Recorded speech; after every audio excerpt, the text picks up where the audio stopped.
What's up, everybody? Once again, it is I, James, coming to you from the Nerdy Mewzings podcast studio. Today, we are recording on Halloween.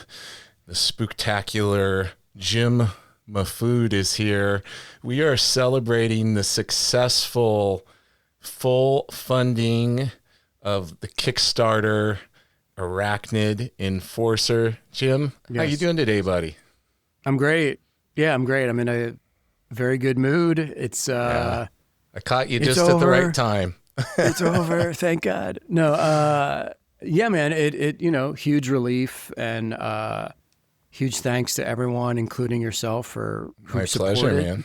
Yeah. the campaign. I've got like a real nice thing going with this Defective Comics label that I've created, where I want to keep doing one of these every year. And in October specifically, because they're all kind of somewhat spook related, and I get to go to New York Comic Con and promote the Kickstarter while it's happening in New York. That always helps. But yeah, man, I've struck like a really good formula, I think, with these weird one-shot, 48-page, one and done parody comics. And it's just super fun to write and draw my own stuff. That's sort of all I want to do. And the fact that people are on board for it is hugely gratifying for me. Definitely, yeah. And, the listeners may not know, but Kickstarting is very hard. It's not something that just happens. Like, it's a lot of work. And I think even somebody like yourself would attest that even though you've done successful Kickstarters in the past, like every time it's kind of like, okay, are we gonna hit our marks? Is everything gonna go smoothly? Like, what's that been like for you? Has it gotten easier with each one, or is there still a little trepidation there, wondering if it's gonna, get funded as quickly, or if you're gonna meet the stretch goals that you would like to hit and all that kind of stuff? Yeah, It is a lot to consider. I mean, this is really only my second comic book Kickstarter. Okay. My buddy Rostin Meyer and I made a pop-up book, and we did a Kickstarter for that in 2020. That went well. It went really successful. Ross makes custom pop-up books and does those through Kickstarter as a living. So he has helped manage and run the 3 Kickstarters that I've done.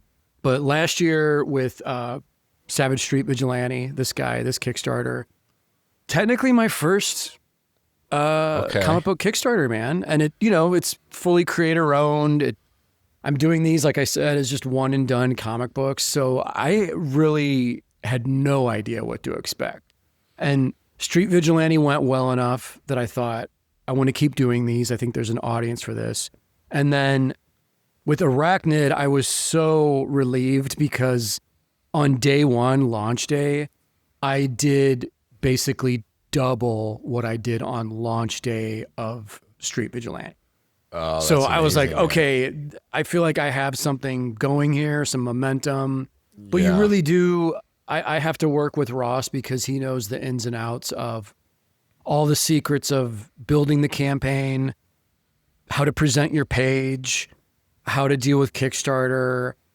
It was much easier doing the second one because since we're making sort of the same product, when we were setting up the page, we're basically cutting and pasting a lot from last year onto this year's page and just replacing the word Savage Street Vigilante with Arachnid Enforcer. Because it's still a 48-page book. Yeah. We have variant covers. We have original art. So if you want to kickstart and you kind of have the idea of making kind of a consistent product, I think that's advantageous to you as a creator. Yeah, it's part of that formula. It sounds like you found that formula that works. So why deviate from it a whole lot, Yeah. Yeah, I love it. It's such a niche thing. Like I love, because it's obvious what has inspired these different projects, like which characters and things. Like you said, it's parody. And so take me back with Savage Street Vigilante. How long had you been kind of thinking about doing something like that? Yeah, for a long time, I always wanted to do like a Cape Crusader parody book. And I finally pulled the trigger and started working on this last year. And I was just going to self-publish it and release it at New York Comic Con last year as just like a 22-page comic book. And then I wound up showing it around to friends of mine. And I was in Pittsburgh and I showed it to Jim Rugg and Tom Scioli. And those guys were like, man, this is perfect for Kickstarter. Like, you should do this as a Kickstarter comic. And I was like, I don't know if I want the spotlight on it. I don't know if I want to get in trouble. Like, and then it just so happened that Kickstarter, like a bunch of people started doing parody comics through Kickstarter. And my buddies in Long Beach, California, Long Beach Ink and Drink crew, they did a book called Sewer Boys, where they recreated the entire first issue of the original Mirage Turtles. Nice. They just remixed it, redid the whole first issue. And I'm like, if these guys are getting away with this, like I could do my weird not Cape Crusader book. And now, man, there seems to be this accepted genre of parody comics that are happening in the indie comic book scene, not just in America, but I feel like all over the world. And everyone seems to be facilitating it through Kickstarter or Indiegogo. I mostly just know the Kickstarter world, and those are the books that I support from friends of mine. Mm-hmm. So, and Kickstarter has been very receptive and supportive of these two projects I've done. You know, they've given me like the badge of a project we love. In the first couple days, it seems like I was on the homepage for several days. Oh, wow, that's amazing. If you go to Kickstarter.com and just hit comics, I was on that front page, man, for like the first week or so of my campaign. So that brings so many eyes. A lot. Yeah. So yeah, man, it makes sense to me because I started in the 90s just making my own zines and mini comics at like Kinko's. Right. And Kickstarter is almost like the internet version of that, where it's like, you do everything, you do all the work. This is all your responsibility. You build the page, you do everything. And instead of having them brick and mortar record store or coffee shop or comic book store have your self-published book on it, Kickstarter is now the virtual space where that product exists. Yeah. And you're able to promote and advertise, and your fans and your people go there to pick up what you're offering. Yeah, so it really is. It is like the digital Kinkos of today. I remember going out to Kinkos because, you know, we didn't all have a scanner or a printer that could do large format, and we needed to scan our stuff and, you know, or blow up a thumbnail that you wanted to transfer to 11 by 17 or whatever it may be. Like, that was a fun time.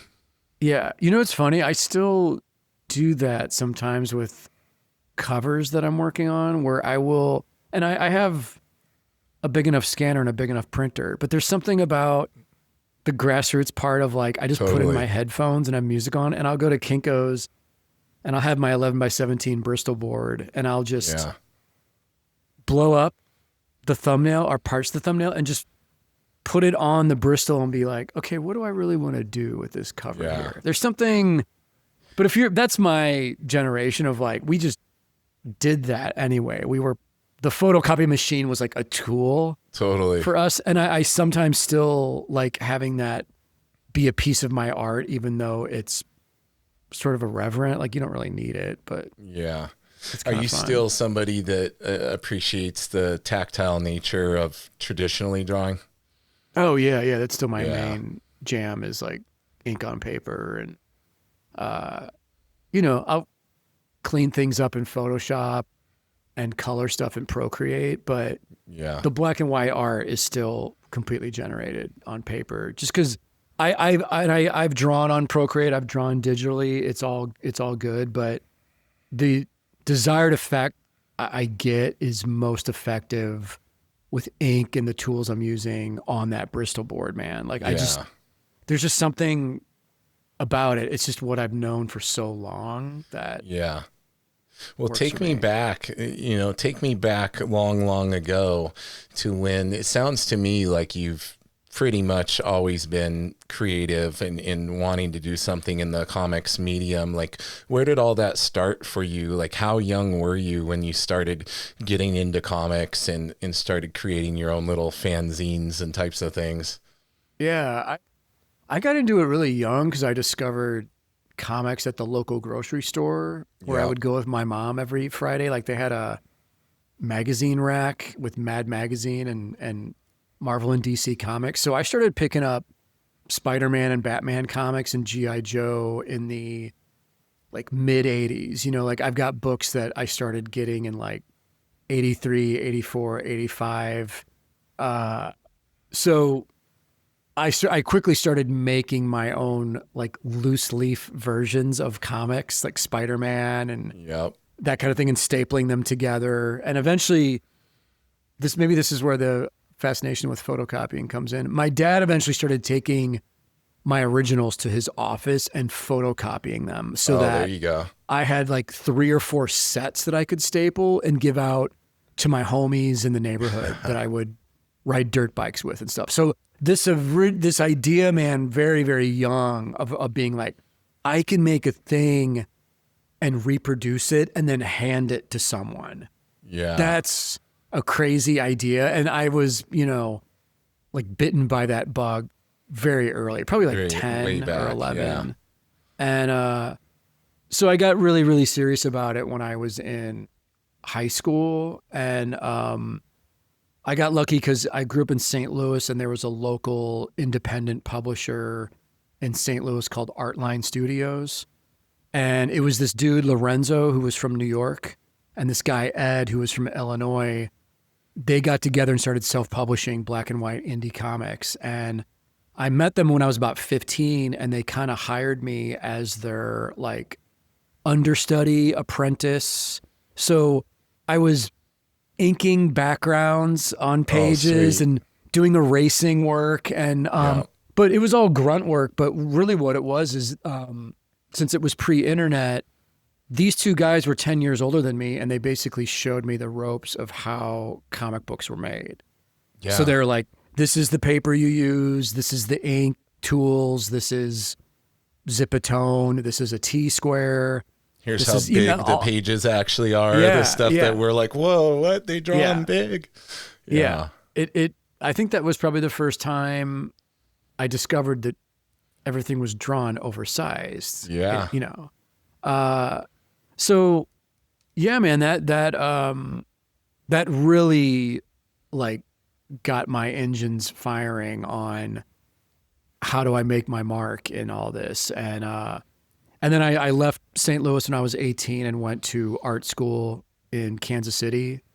And again, I met like the right people in art school, the comics guys, and started making indie comics, self-publishing my own stuff. That's when my creator-owned Grrl Scouts book, I started doing that as a self-published thing in like 1995, 30 years ago. It's hard to believe. Yeah, it's crazy, isn't it?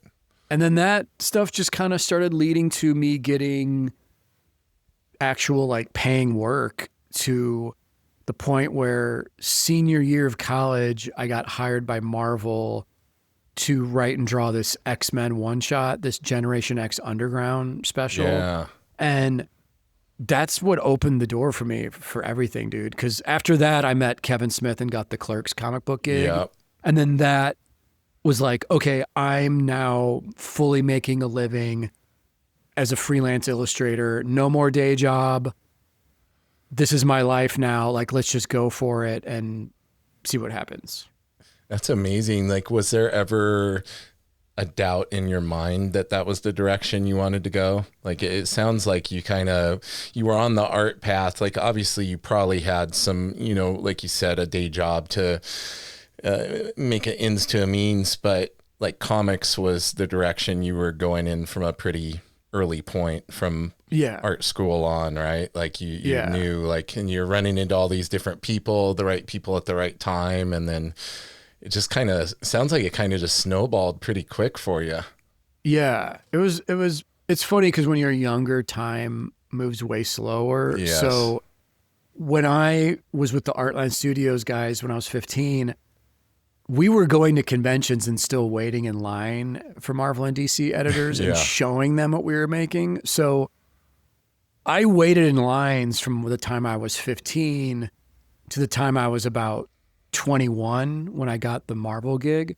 So I did go through about like 6 years of solid rejection from editors. And so that was the only moment of doubt where I was like, man, maybe I don't know if this is my path, but I feel like, no, it is. I'm going to make it work somehow. Yeah. And what made it work, man, was me just kind of realizing like, I don't think I'm going to be working as a monthly guy for Marvel or DC. Let me just keep going down this self-publishing route. And ironically, those self-published books got the attention of a young editor at Marvel that was like, why don't we just do an indie, like underground zine comic for the Gen X X-Men kids? Like that's a perfect combo. fit. Yeah. So it just, I did get very lucky. It's also like right place, right time.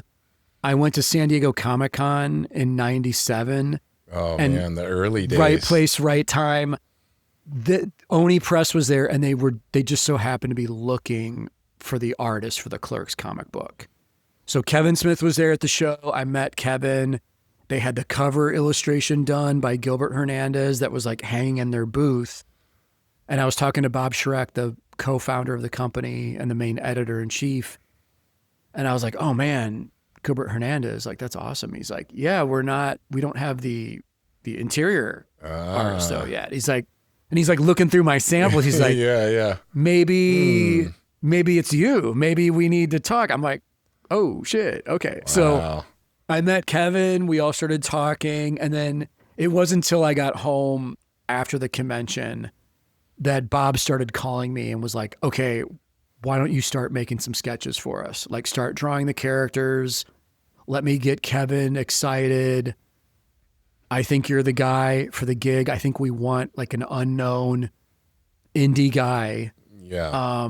And then again, dude, like luck, and Kevin was cool enough to sign off on me doing it. And when that book came out, that was like, now I have a career. Like everyone sort of knew my name, and I was doing signings with Kevin at conventions, and there was like lines wrapped around the convention center. And I'm just this 22-year-old kid who's just part of the Kevin Smith mayhem because Chasing Amy had just come out, and it was a big success, and it put him back in the spotlight. So it was just a great time, man. A lot of good memories. So take me from there. Where did you go after working on the Clerks book? Because I know how this arc goes, because now we're back more into the indie stuff nowadays with your creator-owned stuff and the Kickstarters and everything. But from Clerks, where did you end up going from there? What was your next big project that you remember working on? Yeah, with comics, I stayed with Oni Press and started doing Grrl Scouts and creator-owned books with Oni. And then the other crazy thing, man, was at this time I started to get more and more freelance illustration work in the like music industry. I started getting attention from bands to do like poster art, flyers, album covers. I was living in Arizona at the time, and every Thursday night, I was also doing live painting, live art on stage at one of the #1 underground hip hop nights in Arizona history. So DJ Z Trip and DJ Emil and Radar. So record producers from LA would go to Arizona, and they would go to the Thursday night event. Like and they scouting? Scouting and trying to talk to Z Trip, because Z Trip became a super huge DJ.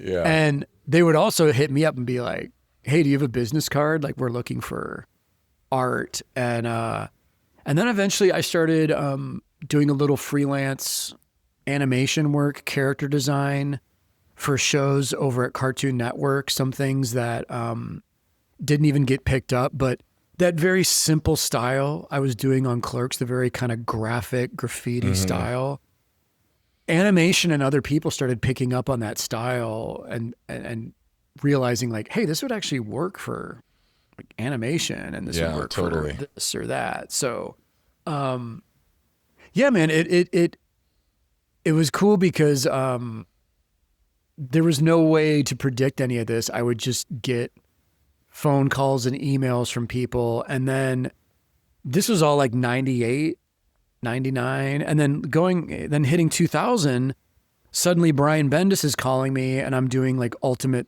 Marvel Team Up issue with him at Marvel. So now I'm back at Marvel and I'm doing a Spidey issue with Brian. And he's one of their golden boys at the time because he's brought them the success of Ultimate Spider-Man. Yeah. So Ultimate Marvel Team Up was sort of this book that Marvel gave Brian where they're like, okay, you can write this book and have your weirdo indie friends illustrate all the individual issues of it. So he got like me, Matt Wagner, Mike Allred, Ted McKeever, Sienkiewicz, you know, like, so the list goes on. And then Axel Alonso started hitting me up and I started doing some Spider-Man fill-ins here and there at Marvel. So from that point on, I sort of always ping-ponged back and forth between indie, mainstream, high-end illustration gigs that like usually pay more money than comics. Yeah, for sure. And dude, that's how it is to this day. Like I just finished a new, another loading screen for the Fortnite video game. I've done like 8 or 9 for them now over the last 3 years. And this goes without saying, but like video game money is like video game money is different. Better than comic book money. Yeah, 100%. So I'm lucky where I get people hiring me for my style to be me if it fits in something perfectly, like Fortnite, for example. You know, that world is so wacky and bizarre that I love drawing those characters, and those art directors know that I can do that material and they just let me can speak the language. Yeah. For sure. Well, it sounds like even though you have, you know, been in the mainstream sector from time to time, like your heart lies in the indie scene. Like that's where most of your passion comes from, and your origin, where your origin resides. So I asked Sam this because I'm newer to the indie and underground comic scene, and it's really cool. Like Sam had me do a pinup for his new Kickstarter and everything, and I'm like, oh, this is cool, man. Like I love it. It takes me back to those days of just being a kid and creating our own stuff and everything, and not having this huge like amount of pressure on yourself, just like creating to have fun. So I asked Sam this, and I'll ask you, like, to you, what makes the indie / underground scene special, and what makes it stand apart from mainstream? Like, what is it that you love about it so much? Yeah, I mean, for me, the actual producing of the work, like I do my best work when I'm just completely left alone and don't have to answer to anyone or even turn in ideas or get notes from an editor. Like I'm not opposed to working with an editor, and I have to work with art directors when I do these big illustration gigs like Fortnite. Like they want to see sketches. They want to talk about the direction and the composition. And so, you know, you as a freelancer, you have to, I feel like, do both and be open-minded to work with people and make a client happy. But at the end of the day, man, the indie scene for me, the draw is, this is the world where I don't have to answer to anyone. I can just do whatever I want, the weirdest, most bugged out stuff. And it seems like, and especially with these last 2 Kickstarters I've done, it seems like the more unhinged I get to be, the more my fans respond to the work in a positive way. Yeah.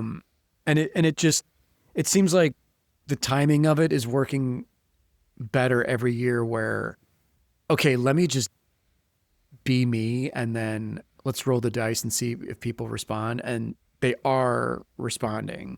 Yeah. So I just feel like I'm getting very lucky. And I'm even doing some freelance cover work for people right now where I haven't been doing sketches for them, and I just turn in the finished covers. Like I've been doing stuff for Vault on Post Malone's Big Rig series. Nice. And they didn't ask me for sketches from the get-go. So I sort of was like, let me just roll the dice here and just turn in what I want to do, just the finished cover, colored and everything, and just see what they say. And they loved it enough that they were like, okay, dude, we know that you just want to be left alone. Like, whatever, just do the covers. Like, we can't be like super crazy, no nudity, like, right. but like, do your thing. But the editors there, shout out to my boy Adrian, but the editors there were smart enough to be like, we get it. You want to be on your own. Okay. Just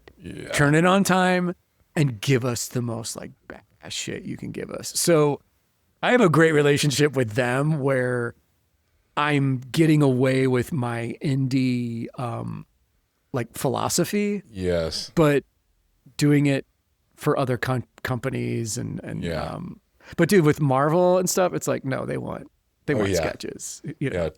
Give us a few thumbnails. We'll approve the one we like. Yeah. Well, with the indie stuff, it sounds like you're getting to be genuinely yourself, and you're having fun in the creative process. And I can't help but think that comes through, that comes across in the work.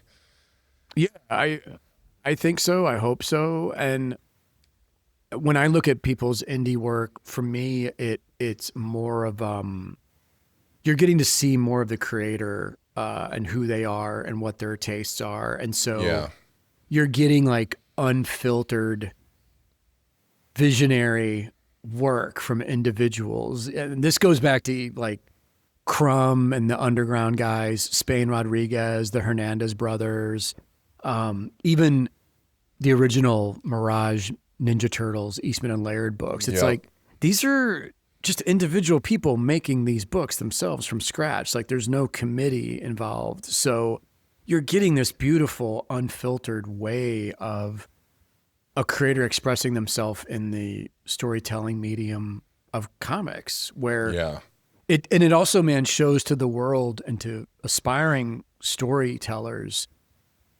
if you want to make film, but you're worried about having a crew, if you want to make music, but you're worried about having a band and people flaking out on you, comics is one of the storytelling mediums where you can literally just do all of this on your own. Yeah, it's a lot of work. It's a shitload of work, but you can make a comic book from scratch as one sole individual person. And I love that part of it, man, that process of like, this is all on me, man. This is all my world. That's really cool.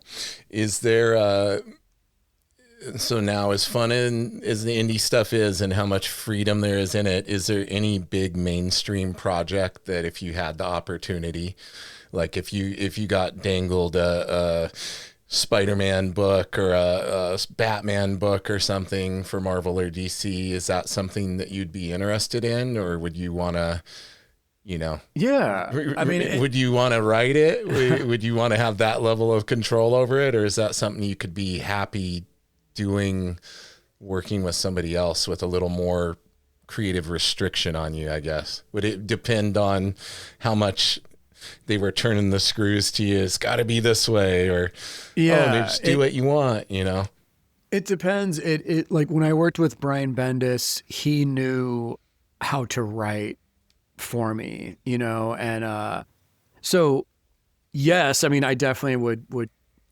do a project like that for Marvel or DC. The parody books I've done are because I love these characters. It's not me. I don't think it's me making fun of the characters. Like, I've been a Batman and Spider-Man fanatic since I was a little kid. So this is kind of my homage or love letter to that. And the direction that like DC's going at this point, man, I feel like, why don't they just give me an absolute Batman? I feel like they should, dude. The way out was that annual that just came out. I was just going to say that. I was just going to say, totally. I just picked up that annual on Wednesday and was reading it last night. And Daniel Warren and James Herron are homies of mine. I love their work. But dude, if that book was in black and white, it would basically be an indie comic book. Would. I mean, they're 100%. reaching the level of creator first mentality of like, okay, now there's more room in the sandbox to play with this stuff. And I'll be curious to see if Marvel does a version of that. I've been waiting for them to do their version of this style of comics that obviously people are craving, because I mean, look at all the success that Absolute Batman is having. Like it's clearly the fans are showing you like, hey, we love this stuff and we want more of it. So yeah, I've kind of been sitting back waiting to see what their response is going to be, like their version of this. Yeah. It's funny, man. After New York Comic Con, I did get hit up by a buddy of mine who works at Marvel to do a small amount of interiors for a project that I can't announce yet. But it was sort of like the first time Marvel's offered me interiors in a really long time. And this editor, Danny, he's given me some cover work in the past on Spider-Punk and Iron Man recently. So he's a fan of my work. But for me, it's kind of like, okay, Danny, I'll do these interiors, but after this, like, we need to talk about, just give me a Ghost Rider miniseries. Give me Spider-Man. Give me like a 4-issue. Yeah, we've done the 2 for you. Now we need to do the 1 for me. Right. Yeah, so you'd be amazing on a Ghost Rider book. There's several books you'd be great on, but I could see you on a Ghost Rider book for sure. It would be really fun. It's weird because I'm still such a huge fan of comic books in general, but it's odd that in comics, one thing I always wrestle with is like, it's weird that the measure of success is still Marvel and DC. It's sort of been like that since the beginning of the industry, and that's the only drawback to me of being more of an indie guy. Is it's like the mark of success or recognition is still like, have you done anything for Marvel or DC? You got to do something for the big 2. And, and for me, I'm like, but Eastman and Laird never did anything for the big 2. And to me, they're like two of the biggest winners of all time in the history of comic books. What they created. 100%. You know? Yeah. Let's talk a little bit more about, because I'm discovering a lot of this anew, the Savage Street Vigilante book, which I'm excited because I back the tier of Arachnid Enforcer, where I'm also going to get the Savage Street Vigilante. And so I wanted to ask you, you said, it's parody.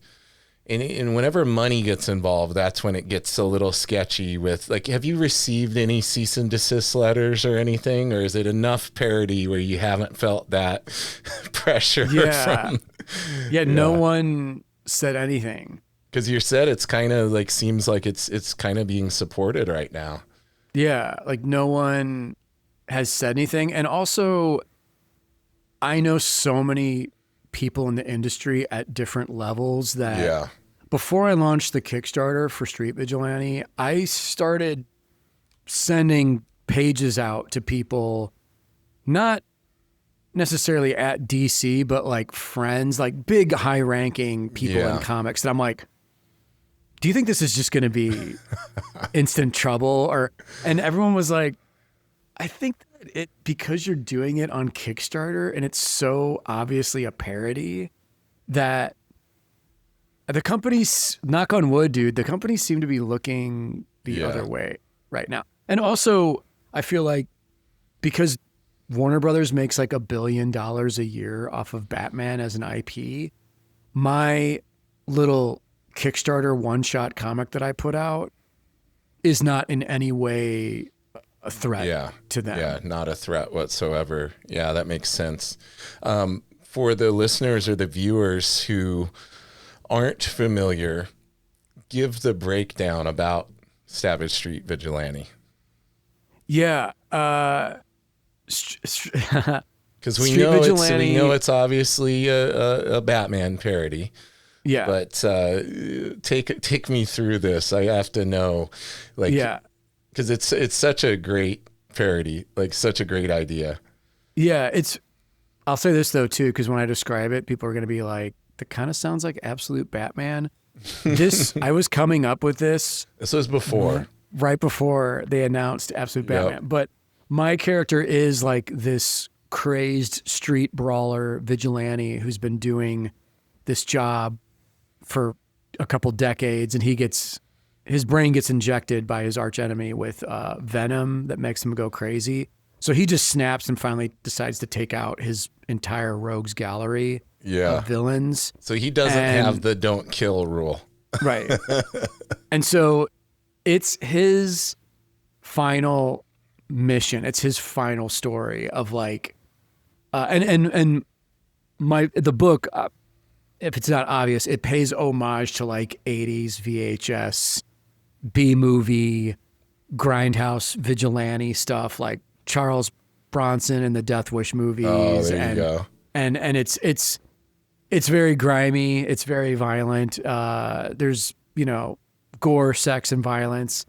The Arachnid Enforcer book is a much like lighter book because I feel like Spidey's a lighter character. Spidey is much lighter, yeah. Yeah. So I'm trying to make the books reflect the original source material a bit, but it's like Street Vigilante's like, what if Dark Knight Returns went like really wrong? Like, what if it went real off the rails? Yeah. Like, what's that story? What's this guy's actual final story? And I don't want to spoil the ending, but I think it has. Yeah, like don't spoil it because I haven't got it yet. I probably already know too much, but I don't want the ending spoiled for anybody that's listening, because my hope is that people hear this and discover this for the first time too, and get into this indie world and supporting your projects. So that's one of the nice things about being somebody who just discovered something. Now I get to go back and check all this cool stuff out that you've done. Oh yeah, and I think that's the thing too, is like always keep your back catalog of stuff available to people, because there's always new fans, there's always new people following on social media, and even with Arachnid Enforcer, like we're keeping the late pledge option going on the Kickstarter. Perfect. Through probably December, because we can't do the fulfillment until early next year anyway. Yeah. So I did that with Street Vigilante, and it worked out where your Kickstarter ends, but it sort of doesn't really end. It ends in the sense that you're not aggressively promoting for 30 days straight to the point of like you're annoying everyone around you, and your fans are like, yeah, we get it. We're tired of hearing about this project. Yeah. That's the fine line too, man, with promoting is like how much is too much. Yeah, that's got to be a little tightrope to walk on. Well, since people can still do a late pledge option by the time they're listening to this, why don't you give the little elevator pitch on Arachnid Enforcer? Yes. Arachnid is about what if everyone's favorite wall crawler did not learn the great power, great responsibility philosophy, and he was kind of a selfish dickhead who used his power just for financial gain. So him and his little Muppet manager sidekick, Gangster Boogie, they get paid. By the way, not to interrupt, but who, by the way, is becoming the standout star. Like before this has even come out, like Gangster Boogie is all everybody's talking about now. Yeah. Dude, that was a complete surprise to me, which is the most fun thing that came out of the campaign was totally this joke. It was just a joke. I was like, I'll just make his sidekick like this Muppet guy. Like, and then people started responding to that, and now he has almost more of a bigger following than Arachnid. That's so the funny. Main character. But so now I'm kind of like, I need to spin off Gangster Boogie into his own thing. I can already see what the wheels are turning. Down the road. But so Gangster and Arachnid, they get paid by bad guys to take out other bad guys. Okay. To take out the competition. So they're sort of helping things out by taking out bad guys, but it's all just for their own financial gain. So the townspeople of this Halloween town are sort of against them and consider Arachnid a menace. Yeah. So something happens to where our hero has to learn, like, is he going to change? Is he actually going to learn and embrace to be a hero? Yeah. And that's kind of, without revealing too much, that's kind of the twist of the story, is like, is this guy going to get his shit together and actually learn to be a good guy? And I think people will be pleasantly surprised by it and really entertained by it. And like I said, it's much more jokey, lighter book compared to Street Vigilante. There's still violence and there's still kind of a Halloween dark imagery, kind of spooky vibes to it, but it's a more playful world. And I'm assuming there's a Mary Jane analog somewhere in this story Yes. as well, right? Yeah. Melody Jade. There you go. Is a hot goth, like, witchy girl. Perfect. Who is the daughter of the main bad guy in the book. Okay. And of course, Arachnid Enforcer immediately falls in love with her when he sees her. Of course. And she doesn't want anything to do with him, but they wind up having to be forced to, like, team up to go on a mission together. I love it. And I'll kind of leave it at that. But yeah, I have this nice dynamic of, like, Arachnid, Gangster Boogie, the girl, the main bad guy, all kind of playing off each other throughout the story. And the thing is that's cool, man, with these one and dones is you just have 48 pages to tell, like, a cool, quick story with some character arcs in it, some surprises, hopefully, some scenes of action, some comedy moments, some character moments. But I love the idea of, like, you don't have to know the lore. You don't have to know anything. These are just one and done comic books that you can pick up. That's how I collected comics when I was a kid. Like, I said, I'd go to the newsstand. Yes. And if they didn't have Amazing Spider-Man, I would pick up Web of Spider-Man, but I didn't really I didn't have the previous issue. But at the time, the books they were just one and dones. It's like, Spidey in this one fights the Vulture. Yeah, there wasn't arcs. There wasn't these arcs that went through 5 different titles and you had to pick up each one to know what was going on. Yeah. Yeah, they were self-contained. And it was really special. Like, you just never knew what you were going to get on any given week when you went there, you know? Yeah. Always a surprise. I missed that a little bit. Yeah. Now we know about stuff, like, far in advance too. It's like, you know what's coming out and what to be expecting. Like, back in the day, you would just show up, like, before all the solicitations and Diamond and everything else. And like, whoa, what's this? Like, I didn't know this was my favorite artist is doing this book. Like, yeah. It's still fun if you can to go to the comic shop blind, like, without knowing what's coming out, and just to stroll. I try and go, like, once every 2 weeks just to see, like, what's on the shelves. But I did go specifically on Wednesday to get the Batman, the Absolute Batman. I have to go. Annual. I bought it digitally. I bought it digitally so I could read it right away, but I have a few copies waiting at the shop I'm going to go pick up after this. So I've got some of the variant covers and everything. I'm pretty excited. Yeah, I really enjoyed it. Jim, I know you have a hard out, so I don't want to keep you much longer. Many people might know you from the Inkpulp podcast as well, with Eric and Sean and Mateo and everybody. I've been joking. I'm collecting all the Inkpulp guys. I've had Eric on. Sean's coming on. Yeah, Sean's coming on next month. Mateo, I just talked to him. He's going to be coming on. I've got you. How do you get involved with the Inkpulp crew? We'll end on this note and let everybody know where they can catch you on there and where to follow you on all your socials. Oh, sure. Yeah, I met Eric Canetti years ago when I was living in Los Angeles because he was living out there and we would occasionally run into each other at Drink and Draw. So nice. Dave Johnson and Dan Panosian and Jeff Johnson hosted the LA Drink and Draw So I knew Eric just casually through that, and then I met Sean and Mateo together because they're always together at conventions, like as a dynamic duo. And they were like the other bearded guys. I was like, oh, I know those guys. And then eventually Sean, like, is such a warm guy. Sean started inviting me to like dinners at conventions. And then in 2020, when everyone was locked down, Sean went from doing the Inkpulp podcast from an audio only podcast to video. Yeah. And then we all started doing video jam sessions where we would hang out and ink and draw together. And he was posting those on his YouTube page.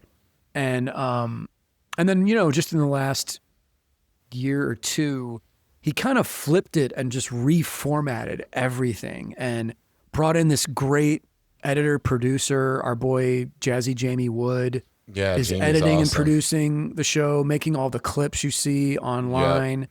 And that really elevated the professionalism of everything. And then, so there's the Inkpulp podcast, the interview show. And then Sean had the idea over a year ago of him and I doing a separate show called Inkpulp Live. And that's the one we do every 2 weeks roughly on Wednesday nights.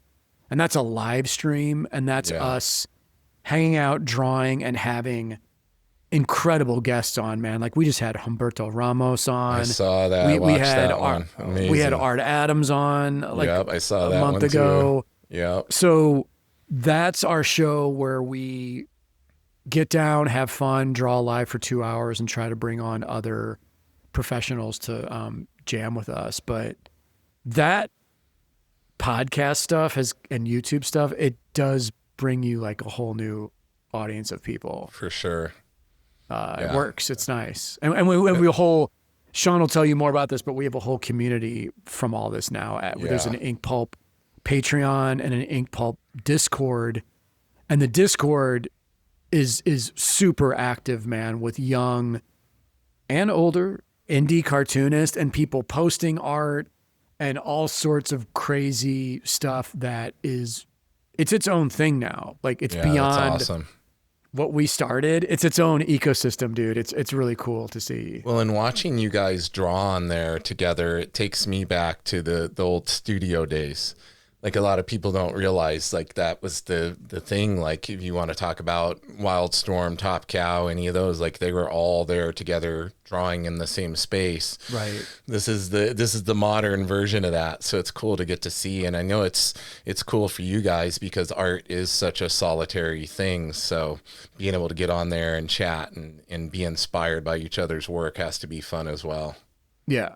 And this is such a specific trade that it's cool to have a format where we can show off how we're doing what we're doing, show off the tools we're using. People are in the chat asking specific questions. And so it just makes it more interactive of like, well, if you guys can learn from us, if we can help you in some way, maybe everyone starts making more work. And then that inspires us to keep making our work. And so it's just this cycle of people making cool stuff. And really, indie comics has always been that from the beginning. It's like, this is a community that relies on everyone sort of looking out for each other. 100%. So awesome, brother. Well, I can't think of a better spot to jump off here. Why don't you let everybody know where they can find you on social media, if you have a website, where they can back do the late backing on Arachnid Enforcer, all that pertinent info. Why don't you let everybody know?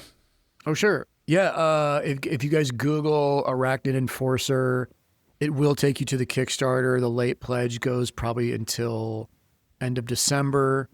You can find me at Jim Mahfood on Instagram and all other social media. It's very easy. I just have everything under my name. It simple, And then my website is also jimmahfood.com, and you can order prints and back catalog of books and stuff like that as well. But yeah, man, James, this was a blast. Thanks for having me. Yeah, and I had a wonderful time, brother. I hope to have you back on in the future. Congratulations again on the success of the Kickstarter. I am for sure looking forward to the Gangster Boogie one shot that may or not be percolating in your brain.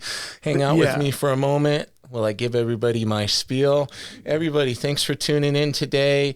If you enjoy the podcast and want to give a little extra support, you can always like, subscribe, share. All of that is free. The podcast now has a Patreon because I'm following the lead of all these other awesome people. Patreon.com/Nerdy Mewzings. In the meantime, everybody, happy Halloween and keep it nerdy. Yes.